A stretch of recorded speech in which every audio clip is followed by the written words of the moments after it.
Hello everybody, and just here and welcome back to Yofukashi no Uta, Call of the Night, episode 7.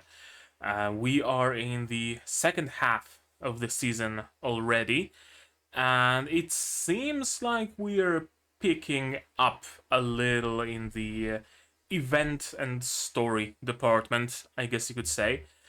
The first half of the season was essentially just Ko and Nazuna bumbling around, doing whatever they wanted.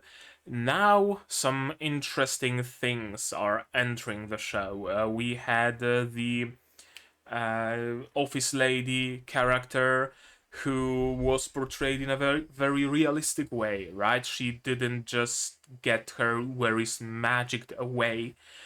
She still had to go to her work. She still had to do her job, but she felt a little bit better about it due to Ko's promise that he's gonna turn her into a vampire one day. We're entering Ko's like headspace a little bit more as well. He starts showing some emotions, some very strong emotions of jealousy, for example, but also in episodes past, a little bit of confusion, a little bit of hope, a little bit of that. He starts becoming a person, right? So that's where we're headed, and I'm curious. I'm interested to see where we're gonna go next. Are we gonna tackle the themes of perhaps coming back to school? Are we gonna meet other characters who also have similar issues to that office lady, and Ko is gonna try to help them in one way or another? Is it gonna become like a Medaka box or something situation? I don't know. I don't know. The series is constantly changing, constantly evolving.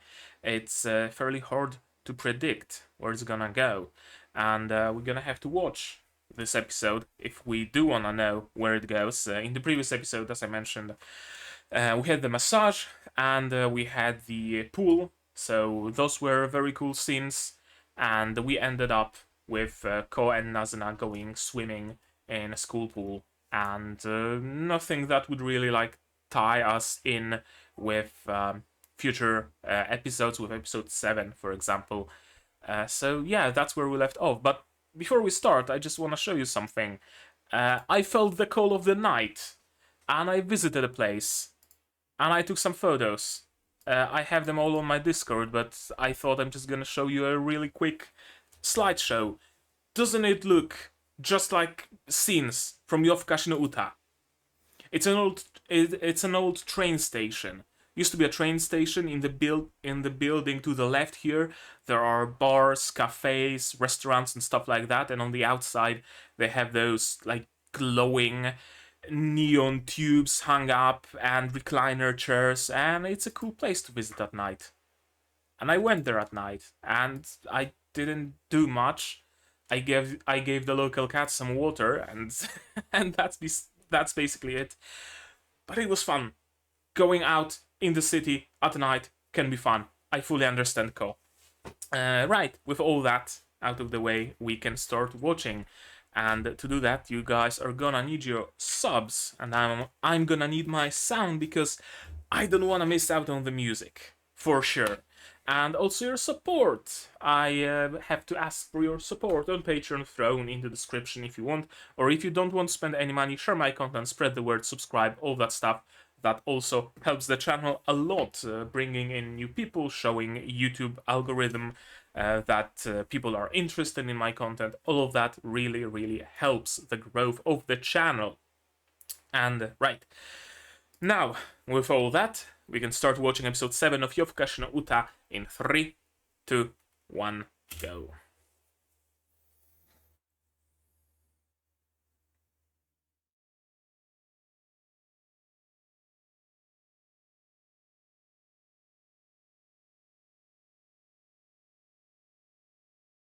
Right, people actually out and about. Akira?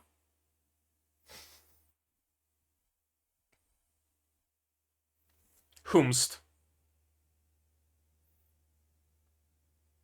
Oh, is that the office lady? Yeah, that's the office lady. Okay, so she's gonna be a recurring character. I honestly thought she's gonna be a one-off, but perhaps not. I mean, yeah, you live in Japan, dude. This is early.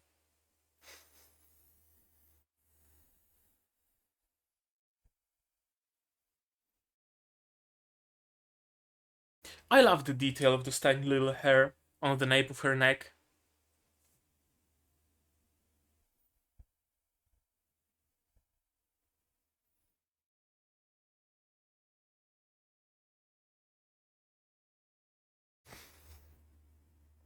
This is someone thanking you for something that's actually yourself,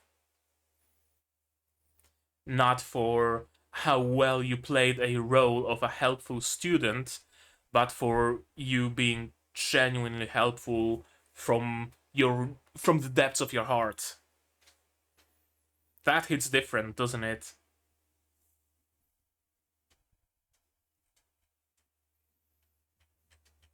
Can I not make it any louder?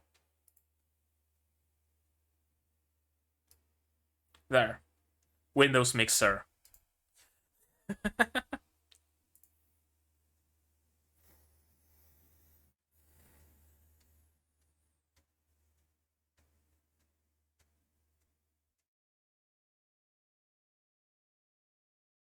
Right, as I mentioned, those photos, you can watch them in like full resolution on Discord.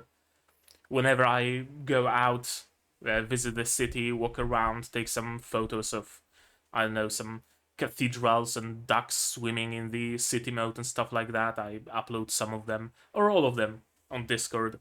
So there's quite a history of those photos there. Feel free to drop by. Link is here and also in the description.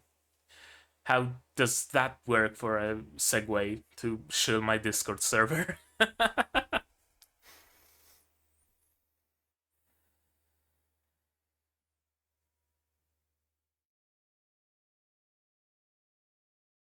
The wounds are being filled. Yeah. Yes, they are.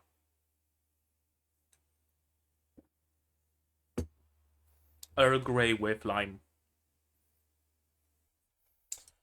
Okay, some high school girl, someone Cole knows from school.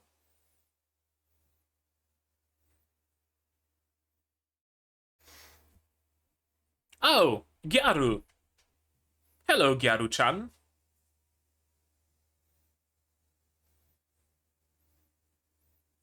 Shiro Gyaru, to be more precise, it seems.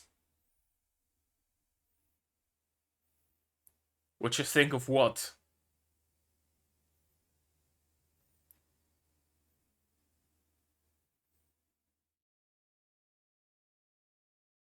Oh, okay. Compensated dating is what they call it, don't they? Okay.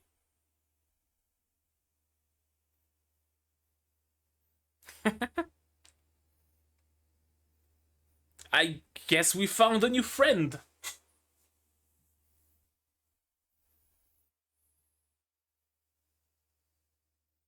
Okay, she's having some issues.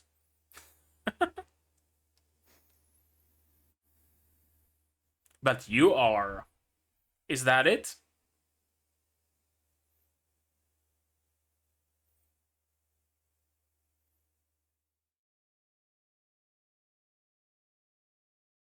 Yeah, very much so.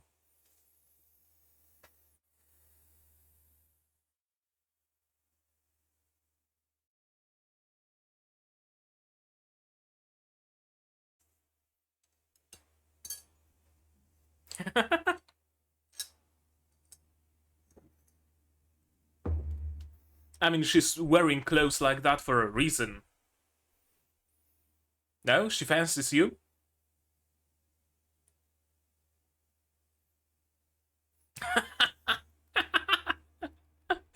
uh, Gotta be chivalrous, but also Gotta catch a glimpse.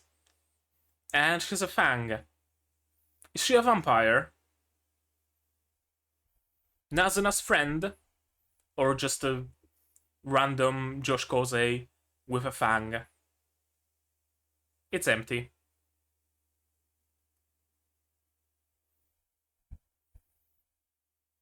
Where are you going?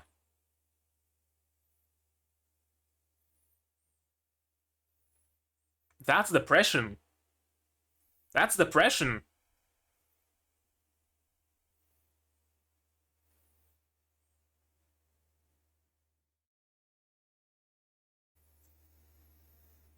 That's depression.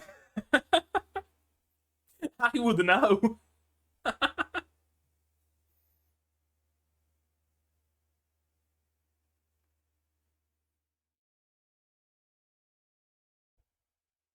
Chomp.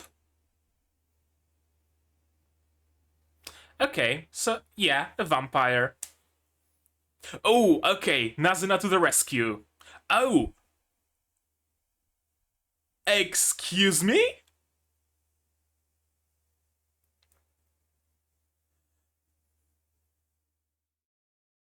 Blood? In my chill anime?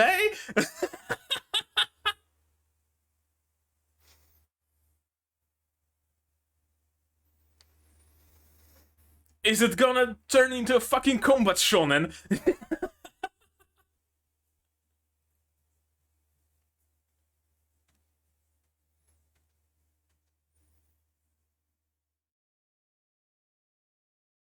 And the music.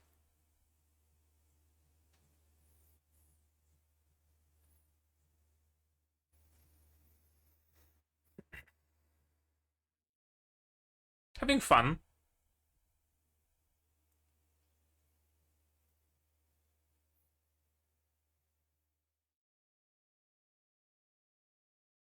I guess Nazuna begs to differ.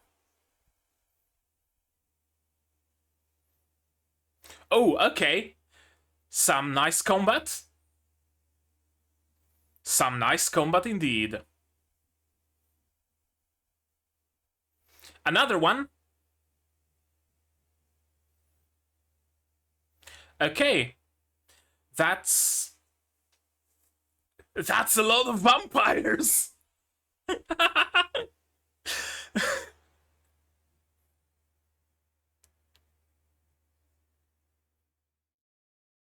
That's a lot of vampires. Oh, black and white with red lights.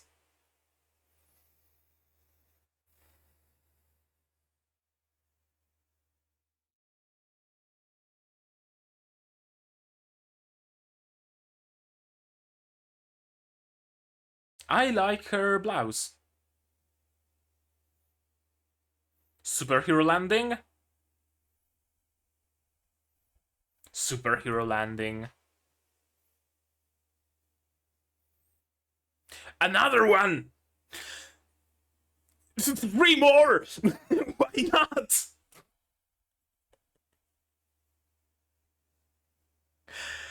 Out of nowhere, an entire fucking vampire society.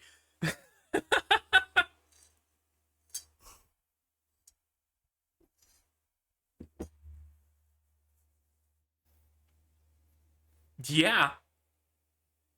Yeah, checks out.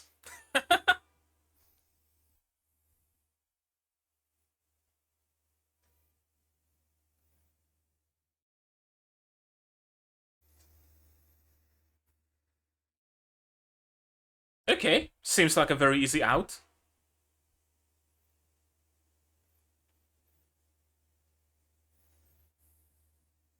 Vampire hunters?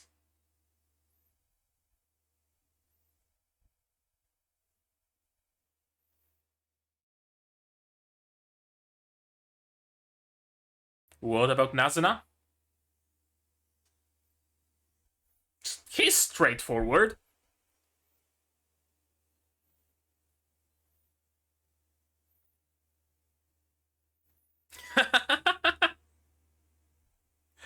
Okay, gotcha. All of them basically think they're hot shit. because they are. And yet it's Nazuna that captured Kou's heart. Yeah. The oddball who gets flustered at the very mention of romance has such an amazing human.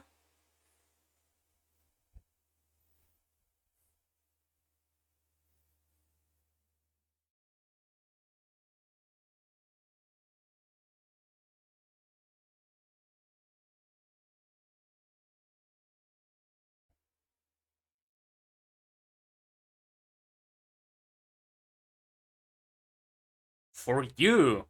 Who else?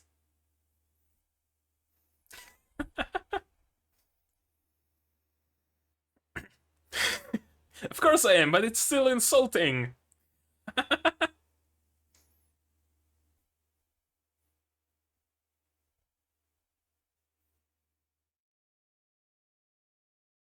I mean, she does seem like the cherry picker type.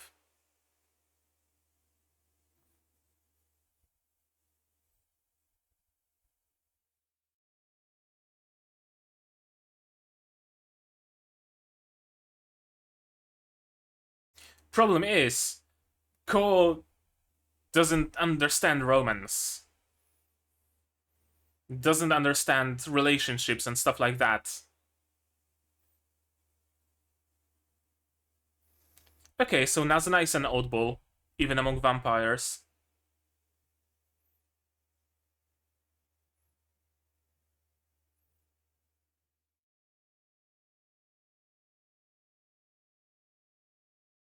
Not just face. Yeah, she just tries to have fun.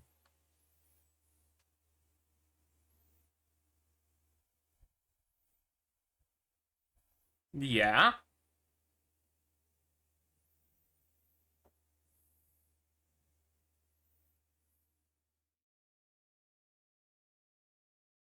You're hard to approach. Maybe.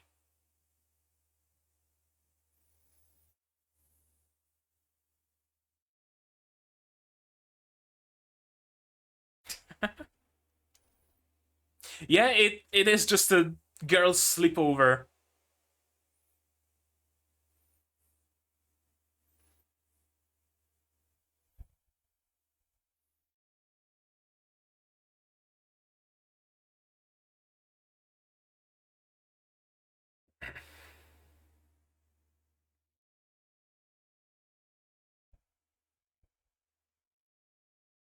Yeah.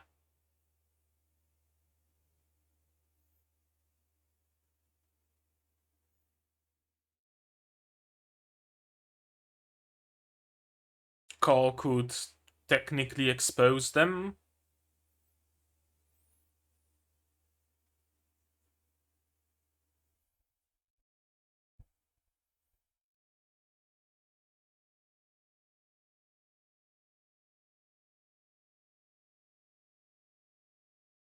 And she's blushing. She just likes to take it slowly.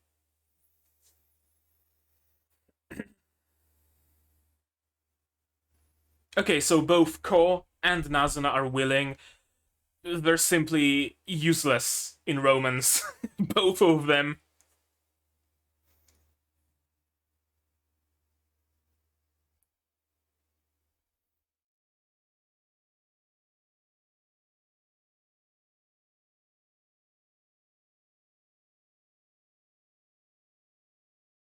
Nazuna,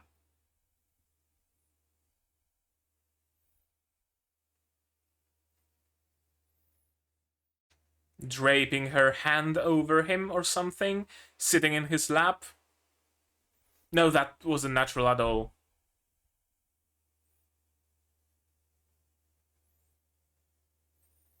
They got the whole romance and flirt thing down to fucking science, don't they?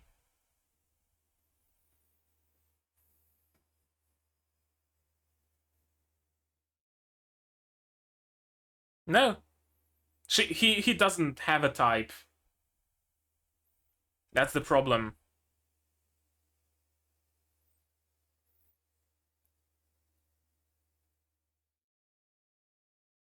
Except Kou, because he gives no fucks.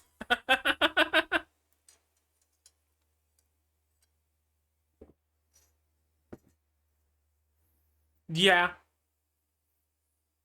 he gives no fucks. The ultimate challenge for any vampire. Yeah,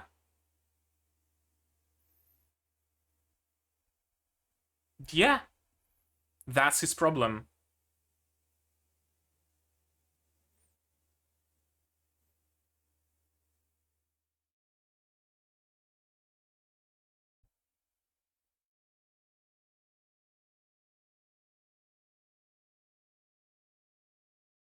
He already made his choice.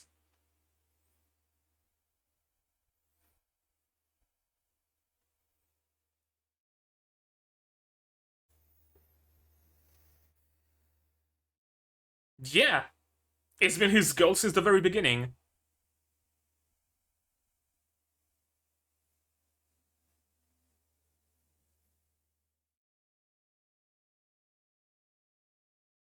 Yeah. Proper superhero landing. And she is immediately flustered.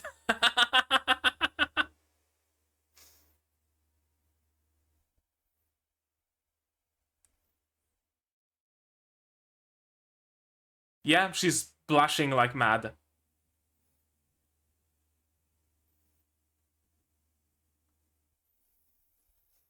Okay, so it's become a plot point. Interesting.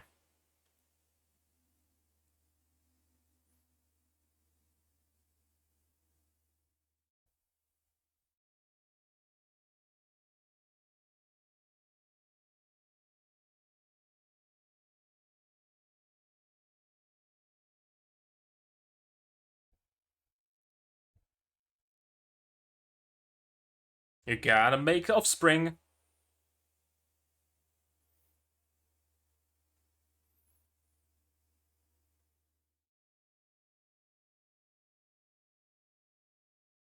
Ah, okay, girls' night. She didn't really make any plans.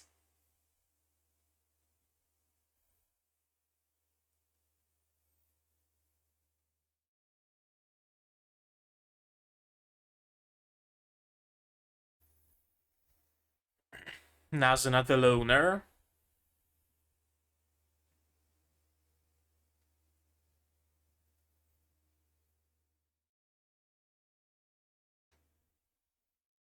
Supposedly he tastes amazing.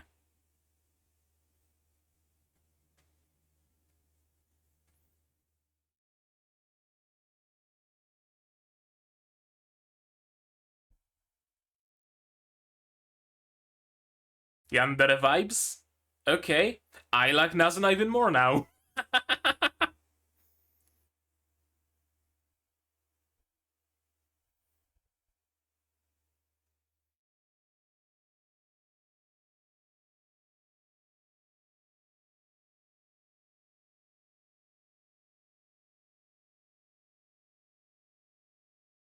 Hmm, that's a good question, actually.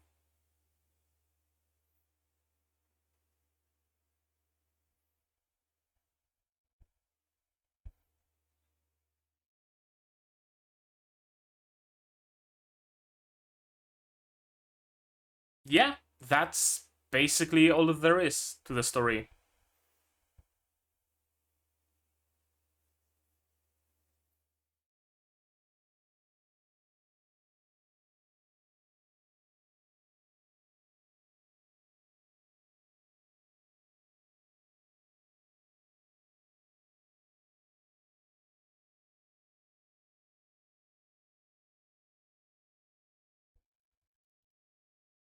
That's a possibility.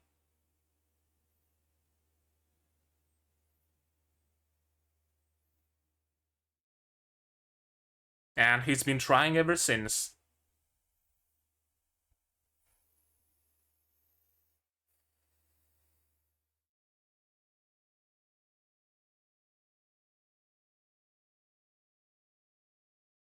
Yeah.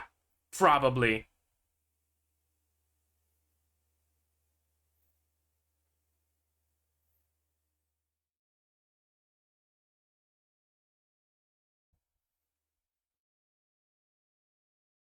Okay, Gremlin Nazuna again.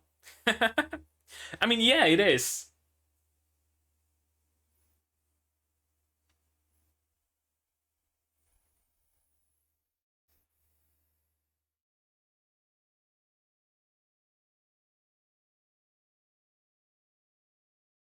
Okay, problem solved.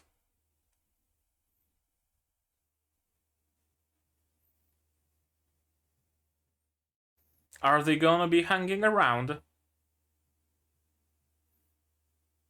Years? They were thinking in terms of like weeks or days. That's probably the issue.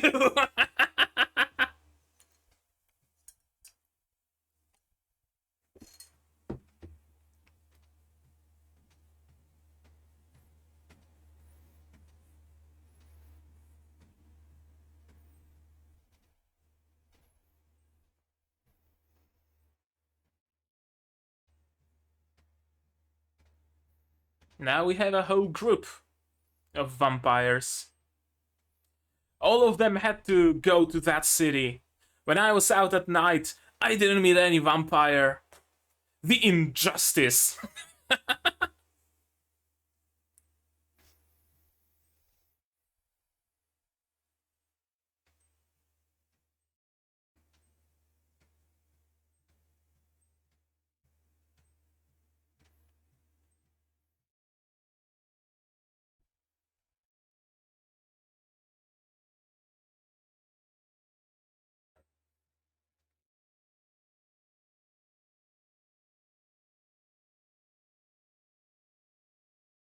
That was a very short episode. Like, genuinely, it felt like the first half of an episode. And yet it was whole. Huh. Probably because usually Yofukashi no Uta episodes are structured in like as a two-parter, right? There's half of an episode is its own arc. Then we see some, I don't know, some cool art or some scene with music or something, and then a second half starts. This time there wasn't that half and half structure. The episode was whole. That's why it felt so short. I don't mind it, not in the slightest. Although I would have liked to see more. Not gonna lie, I really do enjoy Yofukashi no Uta, so it's no surprise that yes, I would like to see more. But alas, I'm gonna have to wait. I'm gonna have to wait a week for that to happen. And before that week happens, how about we go through this episode again? Shall we? Right. Being out and about at night. And he did actually meet someone he knows, except it was a very nice, very friendly meeting. Good to see that she's doing a little bit better. Good to see that she's also a. I don't know to what degree is she gonna be a recurring character. Maybe it's her last appearance. Maybe she's gonna keep appearing. I would genuinely like a an arc or an event or whatever to happen where Kou actually does become a vampire and he fulfills his promise of making her a vampire. I would love to see that come true. And I have a feeling we might see that eventually. If not in the anime, perhaps somewhere further along the line in the manga.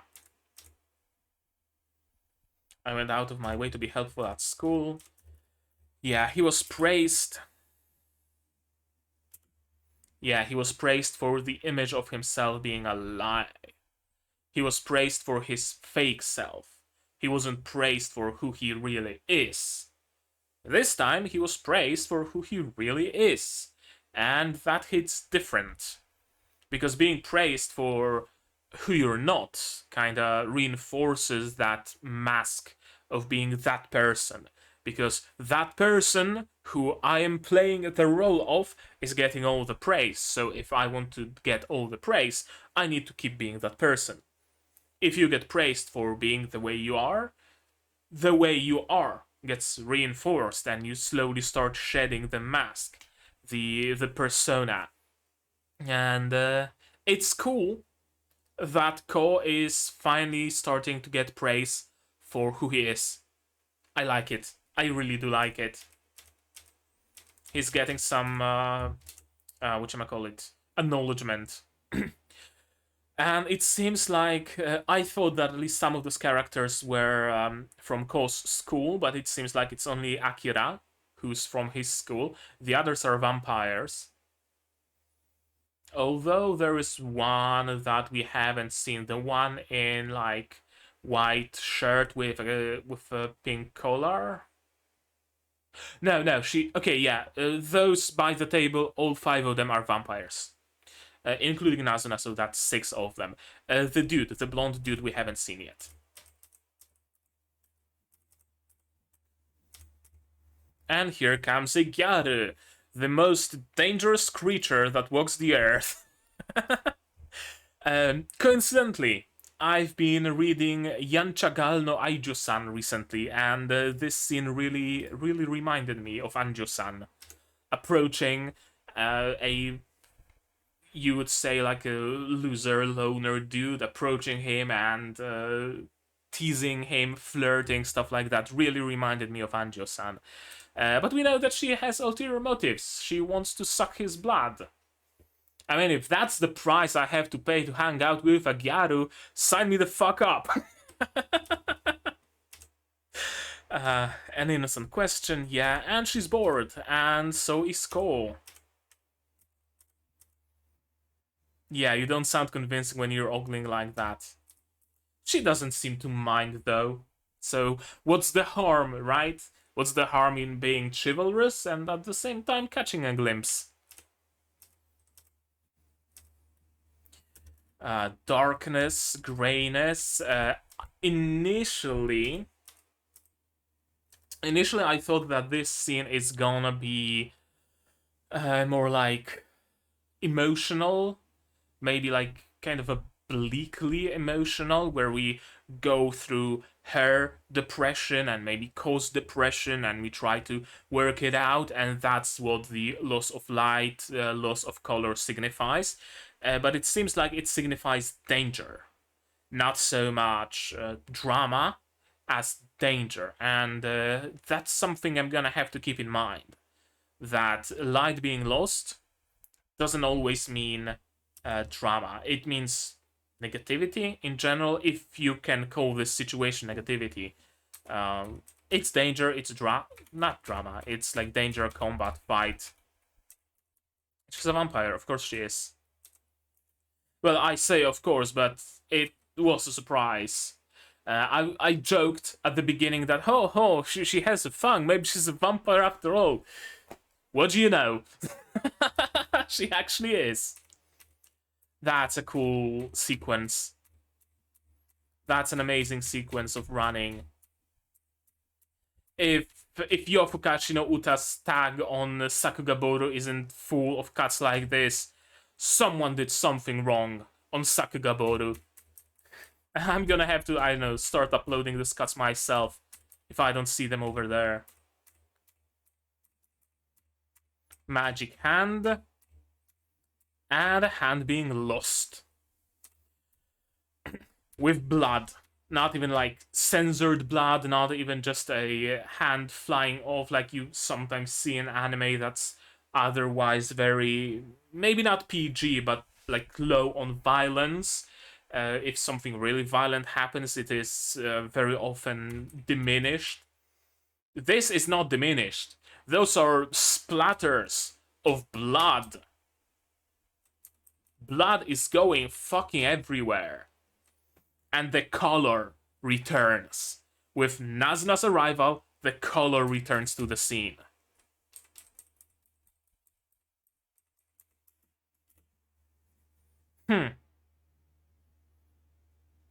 One thought that came to my mind when I was seeing this scene of the arm being chopped off. Is it a sign of things to come? Not like arms being chopped, but increasing the severity, I guess, of the series? Could that be the direction that it eventually is going for? Because my initial impressions of this series were that it's gonna be kind of like, I don't know, Spike's Family or some other slice of life shows that have some deeper themes, but not particularly many of them. And if maybe Yofukashi no Uta is gonna be a series where they just keep fucking around, bumbling about, helping some people, helping some other people, laughing, crying, and we're gonna continue for like 15 volumes of the manga with Kou never actually falling in love with Nazuna. It's just gonna be their nighttime shenanigans, and that's just gonna be it. Now, I wouldn't mind because I do enjoy their nighttime shenanigans, but it can get stale with time. So it makes me wonder if perhaps that's not the end goal. That the end goal of the series, of the manga, of the source material, is that Ko is actually gonna become a vampire, and not near the end of the manga, but somewhere fairly early on. It wouldn't surprise me if Ko became a vampire around like episode 10. Wouldn't surprise me at all. And from then on, we enter the world of vampires, so to speak, and we're starting to see some deeper things. Some, maybe I just threw that offhand comment about vampire hunters, but perhaps, who knows? Something tells me we might be going in that direction, where Ko actually gets his wish, but it turns out to be a little bit of a monkey paw, because the vampire society isn't all that much better than human society.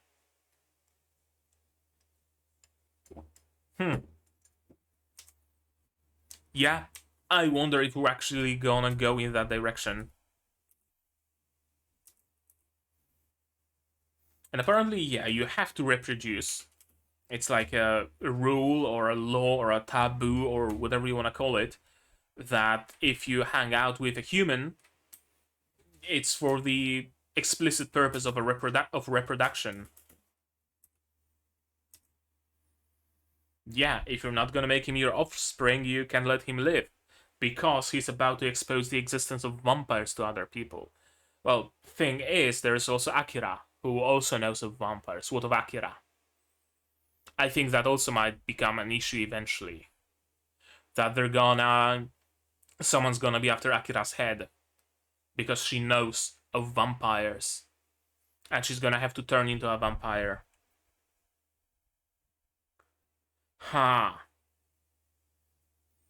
Now that I know those things, after this episode, a lot of what's happened in like the first half of this season suddenly makes more sense.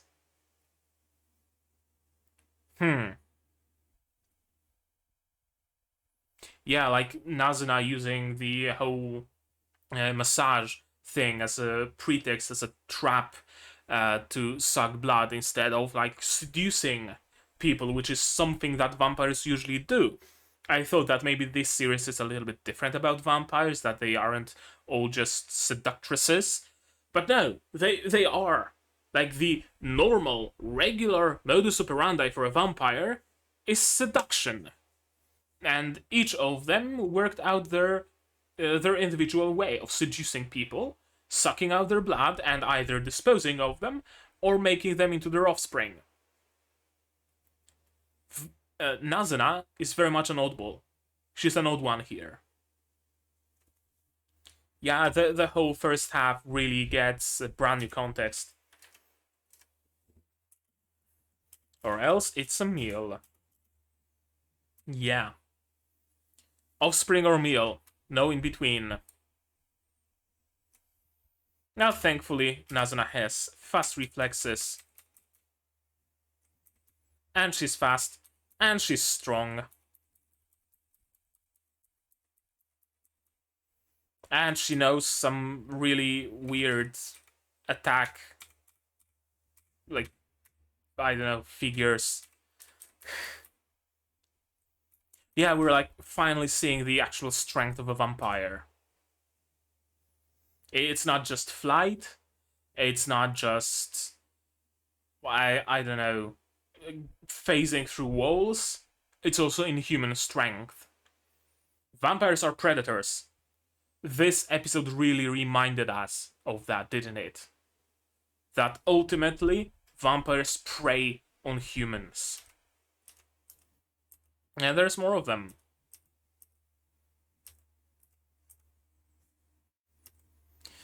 Vampires have attractive faces? Very much so.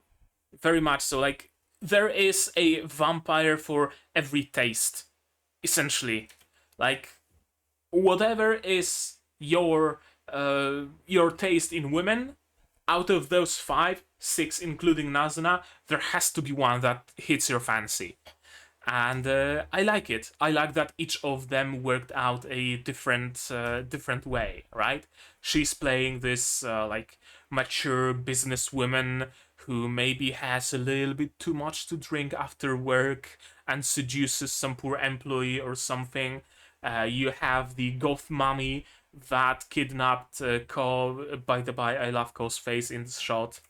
You have the one who plays like a young and innocent girl, and you have one that's, I don't quite know her archetype, the one in like the one piece woolen sweater dress. It looks like a sweater dress. You have a Gyaru that probably uses the guise of like compensated dating or whatnot. You have Nazuna who offers massages. They aren't all just cut from the same like slab, where everybody's where each of them is just a regular boring seductress. Each of them has their own style. I like it. Now that you know vampires exist and might very well learn more about their habits, you're a threat. Indeed. How is he a threat though? That's what I want to know. Because I highly doubt that humans themselves would be threats to vampires, unless they are actually like super vulnerable to silver or a stake through a heart, although a stake through a heart will kill a human as well, so. Or is it actually a case where there are some vampire hunters out and about? Or maybe they don't want their cover blown. Right? They don't want Kou to potentially, I don't know, see the redhead one, or I guess it's like chestnut hair, I don't know, whatever, see her on TV when she's giving a speech as a CEO of a company or something, and Kou suddenly screams, "Ah, I know her! She's a vampire!" Right? Something along those lines? Probably. Maybe. I don't know. After the scene with the hand being cut off, it could go either way, honestly. It could go the light-hearted way of just they don't want their cover blown, and that's it. That's how Kou can be a threat. Or it can go the way of if you expose us, we can literally be fucking hunted down.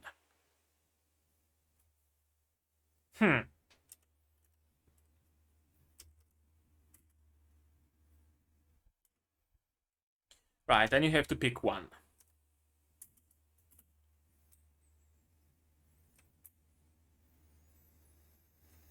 The office lady, career women CEO, the young and pretending to be innocent and pure high school girl Genki archetype, the Kudere? Maybe? I don't know how to else call her archetype. She seems like the kind of, I don't know, bookish Kudere, maybe? Like a bookish university student. I don't know. I'm having trouble figuring out her archetype. And the goth mummy. I mean, that's like the best description for her archetype. She's a goth mummy. And there's also the Gyaru, but Kou wants Nazuna. Yeah, that can be it. Because we are all trying so hard to be popular, to be seductive. We've taken on whole entire roles and archetypes, and we mastered the art of seduction. And you're aiming for that fucking goober who just fucks around at night? Something's not right there, and they would be correct in thinking that, because something genuinely isn't right. Right as in isn't normal, right? Kou doesn't have experience with romance, with feelings, with love. He doesn't understand that. If he did, he would be a very easy target. I mean, everybody would be an easy target for a group of vampires like this. Let's be honest here. Let's be honest. Unless you're asexual or your gender sexual preference is not women, you'd be hard pressed to, like, say no. Let's be honest. Maybe it's just me, but I don't think it's just me. And yet, Kou is aiming, pining for Nazuna. Certainly weird, certainly odd, isn't it?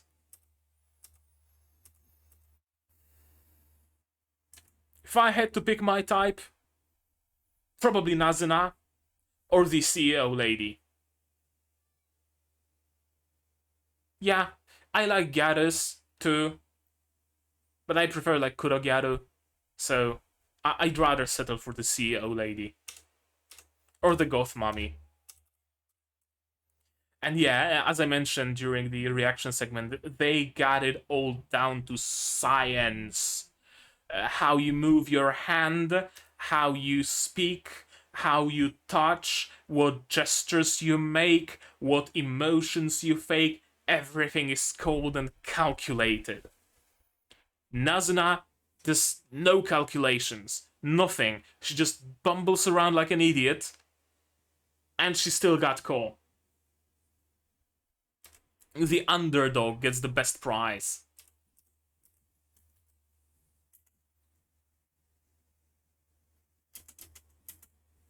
And yeah, Kou is completely unfazed. That's another cool thing about it. He doesn't care about anything that's happening here. He's just like, oh yeah, I kind of feel out of place. And not because he's seated here with a bunch of vampires thirsting after his blood. He's like, oh, they're having a girl talk. Yeah, I'm not really vibing with that. He's like the ultimate weapon against vampires. He cannot be seduced. He remains unfazed by the fact that they're vampires. He's like the ultimate peak goal that everybody should be pining for, every vampire should be pining for, because it's the ultimate challenge. And yet Nazuna's got the furthest from them all, of them all. That's how we evolved, yeah. But Nazuna has an aversion to that. And yeah, she like literally has an aversion to that. Her shtick of being embarrassed of anything romance isn't just haha funny. It's not just a comedic character trait. It's relevant to the plot.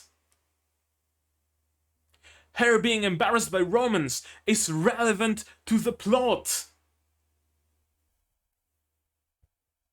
Mind blown.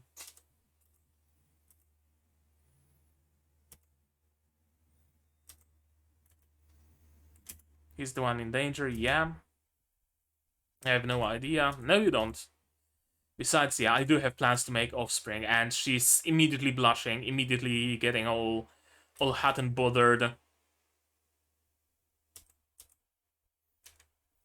And yeah, again, another attempt, another approach. Oh, I'm interested in you. Can I sit next to you? Oh, that's cool. You have a hobby like that. Oh yes, I always wanted to pick up that hobby. By the way, what's your favorite book? Oh, you don't say that's my favorite book as well. That kind of an approach. Yeah, everybody has a different approach. Such fluid command of the conversation and natural seat relocation. Wouldn't call it natural. I think all those vampires have a little bit of skewed perspective of what's natural, what's normal. Right next to him is ultimately more advantageous to make an assertive move. And yeah, they're all analyzing it, taking mental notes. They're gonna review it later. Gonna make some whatchamacallit, those like cards that you use to remember things. There's gonna be a test later. Yeah, how can you say no to a girl? You'd break her heart, right? You have to say yes. Oh yes, yes. I'm attracted to you. I'm attracted to you. Yeah, no. Cold, just like that. And again, it's not about her. It's about the fact that Code doesn't really understand the whole thing about liking someone, as he says himself. It's not that she's a no. It's that it's not even that everybody is a no. It's that nobody is a yes, because Code doesn't know what that yes is.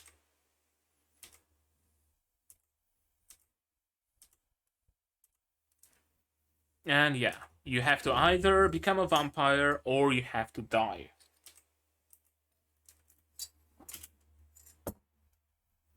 Thing is, yeah, he just does want to become a vampire. Except he wants to be turned into a vampire by Nazuna.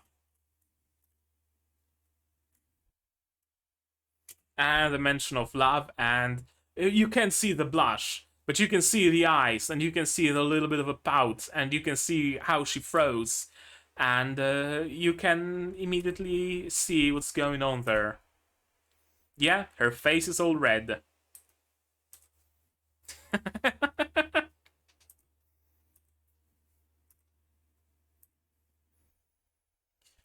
How are you gonna get him to fall for you? Well, she doesn't have a plan.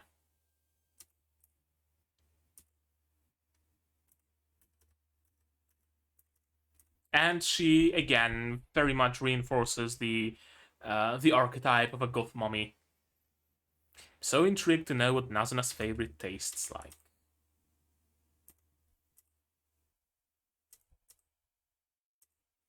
And yeah, Ko is the only one rational person here in this group of vampires who lived through millennia. A 14-year-old boy is the most rational.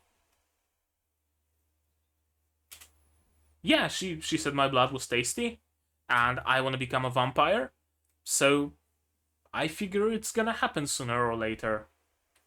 That's it. There's no grand plan. There's no grand scheme to seduce me. It's just gonna happen. If it's meant to be. If it doesn't happen, then oh well. One of you is gonna turn me.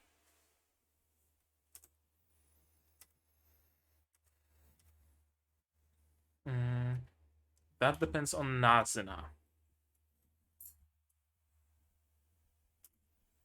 Hmm. You wouldn't understand Yamori-kun, but we don't trust Nazuna yet. Why? That's interesting. Why is it a matter of trust, and why isn't Nazuna trustworthy? And it's a serious matter, because we see the shading on her face. Maybe she has no intention. It is a possibility. But yeah, she told, if you want to fall in love, go ahead.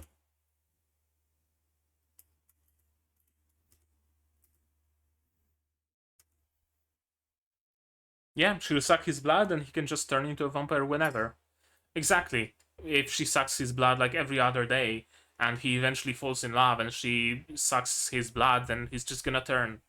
It's just gonna happen, right? I think there might be a little bit of an allegory, I guess, to like two different approaches to romance, right? One approach is to force it, right? To put yourself out there immediately in search of romance, right? Not like, oh, I just wanna meet people, I just wanna, I don't know, hang out. No, I want a romantic partner. And you're looking explicitly and solely for that. And the other approach is just letting it happen. If you meet someone you click with, you meet someone you click with. If you don't, you don't. You just let it take its course, right? Those 5 vampires are very much like forcing that. Nazuna's and Kou's relationship is just going with the flow. Gremlin Nazuna again. Apparently she's the only one who likes dirty jokes. Yeah, that's unbecoming. Going to accept you for now, at least. I intend to become a vampire no matter how many years it takes.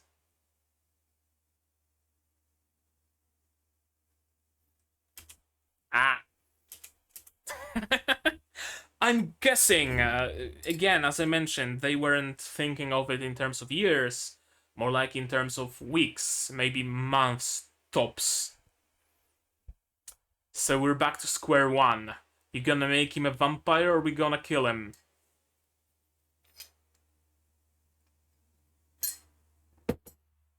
Very much a cliffhanger ending. Can't wait for next week. Okay. That was episode 7 of Yofukashi no Uta. And it's evolving, it's moving, it's changing, it's going somewhere for sure. Initially the series started as just kind of hanging around and going about the city at night and maybe meeting some people and having fun and some laughs. Later on it started heading more towards like a psychological territory, not quite drama, but figuring out Kou's headspace, figuring out that office lady's headspace, and it started heading in that direction, figuring out like Kou's traumas and Akira's traumas, right? Now it seems we're entering like the actually serious part, where there are actual stakes. It's not just a forever game of will they, won't they, as is 99% of romance out there. It's actually, will they or will he die? That's the choice. I'm assuming, maybe not assuming, I'm predicting that in the next episode we might get like an ultimatum or a time limit of some sort. You have a month to become a vampire, or else you're gonna die. That would be my bet. Yeah, it's getting serious, and because of that, it's very hard for me to predict what's gonna happen next. Especially after that fight scene with Nazuna, where it wasn't just punches, whole arm was severed, with a lot of blood splatter to boot. So it tells me this series is capable of going in that direction. So I can just as easily see this series continue as a at moments light-hearted, at moments heavy, slice of life show with vampires. I can see it being that, but with specific moments of a little bit of like hard hits, like in I don't know, Dragon Maid, right? Majority of Dragon Maid is just fucking around and going shopping, but there are moments like Toru's father appearing and Toru's disappearance. There are moments like the fight that ensues between Elma and Toru, right? There are the moments of depth. There are the moments of despair. And there are even more of them in the source material, in the manga. So it could go in that direction. Or it could go honestly, it could go completely off the rails, and it could turn into a battle shonen. I wouldn't see it as something like impossible. It could very well be that Kou gets turned into a vampire in like 3 episodes time, and then they're gonna fight against the vampire hunters or whatever. It's perfectly plausible to me. Right now, I can expect anything of this series. Honestly, anything. There was, speaking of like turning into a battle shonen, there was an anime whose name I cannot remember, but the anime was essentially a slice of life comedy, maybe a little bit of rom-com. Uh, Not to Lavru, Rosario to Vampire. Yes, Rosario to Vampire. The anime was just a rom-com. Not much more to that, just a rom-com. The source material was a motherfucking battle shonen. So wouldn't surprise me if other series like Yofukashi can also undergo this transformation, because it's been proven to be possible. So, right? Yeah, I can't wait for the next episode. And honestly, if by the time this anime stops airing, and maybe like I'm gonna give it a season of time, if there's no news about second season, I'm just gonna read the manga because I want to know what happens next. And I love everything by this author. That's another factor. I really do love Dagashikashi. Is it still coming out or is it completed? I don't know. I don't know if the author is now writing Dagashikashi and Yofukashi no Uta in parallel, or did he or she complete Dagashikashi and now they're focusing on Yofukashi no Uta? I don't know. I have to finish Dagashikashi for sure. The manga, I have seen both seasons of the anime. Second season, a little bit weaker, but still worth watching. First season, must watch, honestly. Anything I would like to add? I don't think so. I think that's gonna be it. I don't have particularly more to add, so I'm just gonna end it here. Why talk about things I don't need to talk about? But maybe you guys, maybe you have something to add, and if so, do add it in the comments down below. What did you think? What did you think of this episode? My reaction, my theories, stuff like that. Don't spoil me anything, whether it's a slice of life show or a deep psychological drama or whatever. I don't want spoilers either way, so please don't. You can join my Discord here and here in the description as well. If you do want to talk spoilers, because Discord has a Yofukashi no Uta channel, you can use spoiler tags and spoil to your heart's content. And also you can check out my photos if you want. That's another thing you can find on the Discord. Like this video if you liked it, dislike it if you disliked it, but tell me why so I can improve. Subscribe to the channel to get notified of future releases of not only Yofukashi no Uta, but also Semifugure, Madoka Magica, Ruby Eyes Queendom, Overlord Season 4, Hataraku Mao-sama Season 2, and Disco Elysium. I promise I'm gonna get you an episode of Disco Elysium soon. I haven't had the time. And I also stream sometimes. Blue Archive, Alchemy Stars, maybe Punishing Grey Raven, we'll see, but I do stream those things every now and then. So subscribe, click the bell, you know what to do. Support the channel. If you want to do that, you can do that monetarily on Patreon or Throne, links in the description. On Patreon for $10 a month, you get early access to non-seasonal shows. For $1, you get a role on the Discord, and you also get a place in the credits. On Throne, you can pitch in towards my purchase of new gear, like a new camera or lighting or stuff like that. And if you don't want to spend any money and still want to help the channel, well, subscribing helps, liking, commenting, all that stuff helps. But what also helps is sharing the content, spreading the word about the stuff I make, because that attracts new people, and the more people watch my content, the more YouTube believes my content to be worth watching, so it starts recommending it to more people, and my channel grows naturally, and that's the best form of growth. And yeah, I think that's gonna be it from me for today. So as always, you guys do all the good stuff, and I'm gonna see you in the next one. Cheers! And here's the credits that I mentioned. You can be one of those people if only you so desire.